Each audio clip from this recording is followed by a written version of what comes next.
or actually of people in America that are the jack of all trades, but the master of none. And that's kind of an old expression that used to simply mean that you know a little bit about a lot, but not a lot about anything in particular. Good morning. Boy, is that so true when it comes to the Bible, or when it comes to religion or ethnic groups. I mean, you can watch people in any kind of setting or situation watch the news, and if they watch their favorite news program, they'll be just as biased as the news program is, or they'll think they know what the world is like, and then make these huge statements that just couldn't be true. For instance, like when they talk about the Middle East, often people will say, well, this group, and they'll try to lump sum a whole bunch of ethnic groups that don't like each other, that don't get along with each other, into one ethnic group and call them by one name. It's kind of like when people tell me about Alaska. You know, you've heard the Eskimo. I mean, Eskimo is one tiny tribe that for some reason people remember that tribe in Alaska more than they remember the Inuit tribes that are in Alaska. There are 37 different varieties of native Alaskans that live in Alaska. 37. But if you tried to get someone to name them, unless they lived in Alaska, they wouldn't even know. And they are 37 different tribal tongues, meaning that they are 37 different languages that are spoken. They're definitely a different, distinctive people. Now, Canadians know that, but they live in the north. Alaskans know that, but they live in the north. But if you talk to somebody in the lower 48, they'll tell you that in Alaska they have Eskimos. And may I suggest to you that you'll have a hard time finding an Eskimo. Sadly, that's what happens a lot of times when people try to describe what they don't know with what they think they know. Because they'll have learned it from the news, or from some little flash text, or some quick, sound bite, or some highlight of some news story that just puts up there some exaggeration on top of a story that's not quite what the news article title says it is. For instance, it'll say that, the world is coming to an end because somebody in Iraq shot somebody. Well, no. It could be a sign of something about to happen, but that's not the end of the world. I'm sorry. There's more to it than that. It's kind of like how people have jumped on the bandwagon for the Psalm 83 war. Why? Because some popular guy wrote a book and decided to sell it to Christians. And now Christians believe in some kind of weird Psalm 83 war, or like this red moon thing. Christians thought, ooh, the moon turning red, that sounds wonderful. So they jumped on the bandwagon believing in something that's false. I mean, it's been proven false. It's been demonstrated false. And yet I can tell you that even Calvary Chapel pastors are out there promoting this false red moon theology because they got duped. And it's so sad to see when wise men become as fools because they don't do the research. They don't pray about, think about, consider, or even demonstrate to themselves the veracity or the truth of what they're saying they believe in. One of the things that I find interesting is that, I could, before I go somewhere, have personal opinions about something. For instance, when I first moved to Utah, here I am, I live in Utah, I have my being in Utah, I watch the sunrise over the Wasatch Mountains every day, I deal with people every day, I enjoy Utah for what it is, but there's a lot I don't know about Utah. For instance, I go someplace and I enjoy going to a river that I never realized was so warm that I could lay on the rocks, and enjoy the water splashing all over me. I was amazed at that. I was used to frigid rivers coming out of mountain streams that were so cold that you couldn't stand it. But apparently there's some hot springs that are warming it up, or the sun beats down on the rocks to such a degree that I could lay in the river and enjoy it. I meet people and I find out they're not part of the Mormon church, or they're not all of Utah Mormon, or in any other way, shape, or form, people who, oftentimes you have preconceived ideas about the way something is until you live there. And I realized that Utah is a state of people, and people are people no matter where you go or how you find them. And that's the way that I was raised, was that living in LA, I could say I was born in East LA today, and people will look at me and say, well, how was the Chicanos? And I'll say, well, the Latinos, that live there now weren't there when I was born. Matter of fact, I thought I was the only white kid. Seriously. And that's the way it was in East LA at one time. But you see, things change. People change. Areas change. Developments happen. There are things that I know that I remember, not just about my childhood, but about the last 40 years as a born-again Christian, that amaze me that people forget things. Now, I watch them happen over and over again, so I remember things because I see cycles happening. I see the same thing happening over again. Iran being one of them, is that when we were in Iran before, as we're talking about going into Iran again, we set up people and paid them to be in office in the government, much like we paid people to be in Iraq before we got rid of the current guy that we got rid of because we didn't like him anymore, even though we were buddying up to him, that we were paying him, that we were supporting him. And then we threw him out of office because, after all, he started doing some things we didn't like. So we got rid of him. And then we set up another guy, and now we don't like him. And now he's having trouble, so we're going back in to help him. Do you get a pattern here? Do you begin to see that maybe America doesn't know what it's doing as much as it acts like it does, or we don't know as much as we think we do when we pretend that we're gods, but really we're just men? Oftentimes you need to simplify your life. You need to back away from what you think you know to what you really do know. And the way I like to do that is I like to take a step back and watch rather than talk. I like to listen rather than speak. I like to observe those that know what they're doing as opposed to those that say they know what they're doing. And in Christianity, I hear it a lot. I'll watch pastors in action, and I know darn well that they're full of malarkey and that they haven't a clue what's going to happen as soon as their children grow up. A lot of young pastors that are in Calvary Chapel specifically, really don't get it until they kind of go through the process of raising children. Once their children have begun to grow up and they are actually experiencing PK kids, and they've gone through some development and some challenges like, maybe even a child dying in their midst, or having to learn how to balance out being a ministerial life with a practical life, and with the hypocrisy that sometimes a lot of pastors are when it comes to their personal life, that it often conflicts in ministry, and you see it coming. Me, I've kind of watched it over the years, and quite frankly, I just look at them and say, hey, you'll get over it. Seriously. But the beautiful thing about being a Christian isn't about being perfect, because that seems to be the goal that a lot of Christians want. But it's about being forgiven. You see, I'm not perfect. I'm just forgiven. That I know. I wake up every day and I have to check my buttons to make sure I button my shirt straight. No, seriously. Come on now. Haven't you ever done that? Or, if I trip and stub my toe, I go, ouch. And my expletives aren't, cussing or swearing, but there was a time where if I would have stubbed my toe, I would have probably used a 4-letter word. And I don't mean the N word either.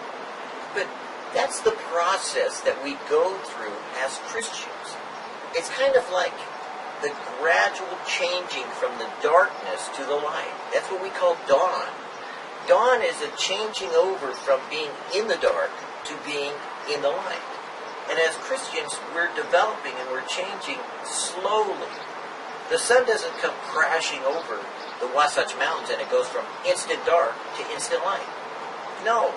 You see a gradual change in the sky, slowly but surely, as it becomes from pre-dawn to dawn, to sunrise to brightest day, and then finally to noonday, and to sunset, and eventually to sundown, and then to pre-night, I guess, or twilight, and then to night.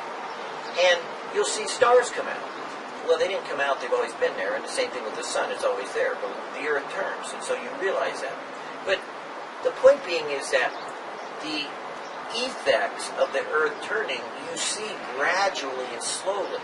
And that's what you should be learning as developing a Christian perspective or a worldview. Watch it slowly unfold. Don't get wrapped up on immediate results or instantly having an opinion. Learn process of development. Learn the fact that you're growing and you're going to know more soon enough, that you don't have to always answer immediately or try to formulate an opinion today. Walk with God as you do each day, and He'll gradually teach you things along the way that He's not going to teach you in one day. You're not going to know it all instantly. You're not going to, although you can be given a lot of instant information, like I tell my sister, and she gets all mad at me about, I said, well, anything that I know now, I already knew then because God gave it to me because I needed it then. And she's like, no, well, fine, you don't understand, but that's okay. You'll get there. But the reality of letting you be you is what God sees you as today.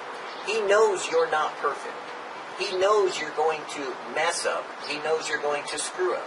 He knows that you'll do that all the days of your lives because you live in a body of flesh.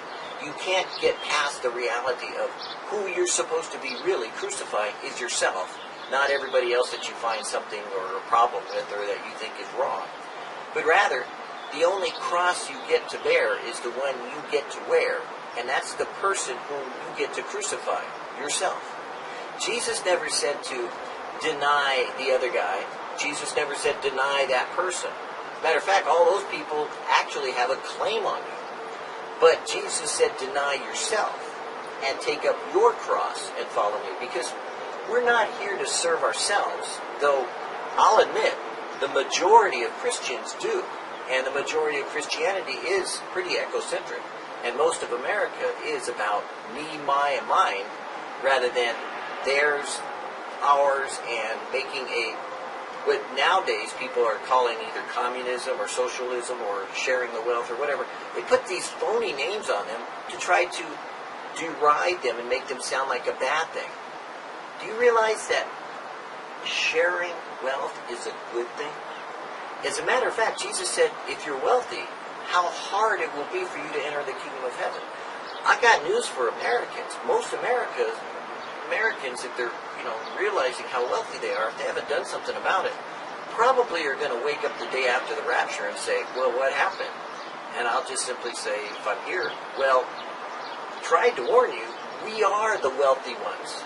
We're the ones that Jesus wanted to speak to and say, look, it's pretty hard for a wealthy person to enter into the kingdom of heaven. It's easier for a camel to go through the eye of a needle. And now that you realize that your possessions have possessed you, it's time to dispossess yourself of all the things of the world that you've accumulated. And you know as well as I do that in America, the American dream is about the accumulation of possessions. It's about possessing my possessions, getting what I want. Sadly, that might not be what God wants you to do. You see, Jesus didn't give a message that says, I have a wonderful plan for your life. I have a purpose for your life. Jesus gave a message that said, if you follow me, I was persecuted, you will be persecuted. If you follow me, I was killed, you will be killed. If you follow me, deny yourself, take up your cross, and follow me. That's what the gospel message is from Jesus. Now, what it's been changed to today is always interesting because it's true that it's a part of the message, but it's not the only part that God has given us. I have caused your iniquity to pass from you, and I will clothe you with a change of clothing. Blessed is he whose transgression is forgiven, whose sin is covered. We are all as an unclean thing. I know that in me, that is, in my flesh, dwelleth no good thing. For to will is present with me, but how to perform that which is good, I don't know how. I'm not good, I don't do good, and I can't be good. As many of you as have been baptized into Jesus have put on Jesus, you have put off the old man with his deeds, and have put on the new man, which is renewed in the knowledge after the image of him that created him. Not having my own righteousness, which is of the law, but the righteousness which is of God by faith. Bring forth then the best robe and put it on him. The fine linen is the righteousness of the saints. I will greatly rejoice in the Lord, my soul shall be joyful in my God, for he, not me, but he has clothed me with garments of salvation. He has covered me with the robe of righteousness. Is it not by works of righteousness which we have done, but according to his mercy he saved us? Oftentimes, there's a huge works trip that goes on in Christianity. It's all about doing something, or becoming something, or achieving something, or somehow getting something. But in reality, God has done it for you already. As far as God is concerned, it's accomplished. As far as God is concerned, it's finished. God is so confident about his own process of changing you that he sat down and said, I'm done. Hey, he didn't say you're on your own. He said, but what I have given you is even greater than what I have done. I have sent you and given you the Holy Spirit, and he will convict you of sin. He will remind you of the things I've said. He will reveal to you the truth. But if you don't have the Holy Spirit, if you aren't led by the Spirit of God, if God's Spirit isn't in you, both to do and to will of his good pleasure, I got news for you. You aren't saved. Because when 1 John was written, and John was writing to the disciples, or to those that were following him, that he had been a disciple of Jesus, and he had followed Jesus, he said, he who has the Son has life, but he who is not the Son of God has not life. And he was writing to a religious people. He was writing to a people who were already, quote-unquote, Christian, but had gotten distracted by doing things, because they had received certain gifts and abilities. They had gotten so carried away with the things they were doing that they were getting away with in grace and in mercy, sinning and continuing to sin even though they had gifts of the Spirit. A lot of people say you can't sin and have God do something. Well, I got news for you. I'm looking at a sunrise, and God causes the sun to rise and the rain to fall on the wicked and the good. He reserves his judgment. He waits until the right time to commit that qualifications of his mercy and grace upon you, that he rewards you for what you have sown, the seeds you have planted. The harvest has come, and the reaper comes to tell you what you have done. And he will, to each one of us, hold us accountable for all that we have done. But even as you see when we stand naked before Jesus, he will give us his righteousness, because ours is as filthy rags. We'll stand there and think we've done such a good job, but if we looked in a mirror, all we could see is just garbage. Because there's nothing you've done that is good enough, there's nothing you've done that is white enough, there's nothing you've done that is pure enough to compare with the death of the Son of God on the cross for you. That's what Jesus has done for you. Now, what you do in response to that isn't just about loving him, because that's not really what it amounts to. If you love him, you tell him. If you have a relationship with him, you would know him. If you are hearing his voice, then obviously you are participating with him. But if you're not, if you've really gotten caught up in religion, I mean, evangelicalism has a religion of its own that creates weird things. It scares me now. I'm even considering my own thought process, and I lay out the Bible constantly to say, God, would you please show me where even modern Christians are like a little wacko on this? Would you please tell me where I need to change, where I need to grow, what I need to share, and what I need to know so that I can reveal it according to what you want me to tell people? Because I know way too many now, people that are like really into this kingdom kind of thing, and whether they'll admit it or not, they're not believing that Jesus is coming to wipe out everything you've done, to purge the world of mankind's footprint on it, to annihilate, by God's wrath being poured out upon the earth, most of what man has done. The little bit that will remain, God will probably redo and take it out too. Because it's not about what you think you see as being wonderful. This world is under a curse. As a matter of fact, until Jesus comes, the world is cursed. This is a cursed land. This is a cursed world. This isn't my home, and it's not yours. So, when God says He'll give us His righteousness, that means that we do and we should appreciate in humility the sincerity of having a relationship with God. The humbling of ourselves by recognizing we don't have it all together.